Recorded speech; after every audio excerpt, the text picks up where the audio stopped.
మీకు నిజంగా సిగ్గు శరం ఉంటే అసెంబ్లీలో చర్చించకుండా పారిపోయి దొంగల్లాగా గన్ పార్క్ దగ్గర మీరు మీడియా సమావేశం పెట్టవంటనే మీ అవినీతి మీ అక్రమాలు ఎక్కడ బయటపడుతుందని ఇవాళ మీరు తప్పించుకొని పారిపోతున్నటువంటి పరిస్థితి.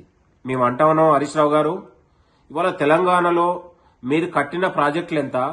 ఇవాళ 1,83,000 కోట్ల రూపాయలు.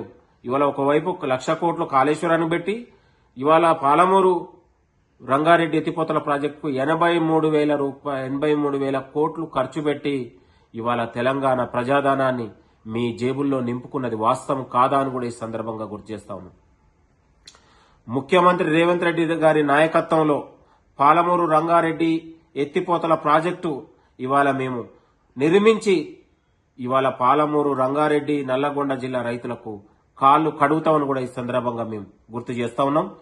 ఇవాళ ముఖ్యమంత్రి గారి నాయకత్వంలో రేవంత్ రెడ్డి గారి నాయకత్వంలో ప్రజాపాలనలోనే ఎస్ఎల్బీసీని కూడా పూర్తి చేసి నల్లగొండ జిల్లా రైతులకు ఇవాళ మేము కన్నీళ్లు తూడుస్తామని కూడా ఈ సందర్భంగా మేము గుర్తు చేస్తా ఉన్నాం. నల్లగొండ జిల్లా రైతుల ద్రోహులు, పాలమూరు జిల్లా రైతుల ద్రోహులు మీరని ఈ సందర్భంగా గుర్తు చేస్తా ఉన్నాం. కృష్ణా నది జలాలను దోచుకోబోతుంటే ఇవాళ మీరు ఆంధ్ర పాలకుల దగ్గర మోకరిల్లి వాళ్ళ అడుగులకు మడుగులు ఒత్తింది మీరు. చేపల కూరకు తెలంగాణ ఆత్మగౌరవాన్ని తాకట్టు పెట్టింది మీరు కాదా అని కూడా ఈ సందర్భంగా గుర్తు చేస్తా ఉన్నాం. రండి, మీరు చర్చ ఎక్కడ పెట్టినా కూడా మీరు సిద్ధమే. మీరు ఏ చర్చ పెట్టా కూడా మా ముఖ్యమంత్రి గారు మా మంత్రులు ఎక్కడి వరకైనా చర్చించడానికి సిద్ధమని కూడా ఈ సందర్భంగా గుర్తు చేస్తా ఉన్నాం.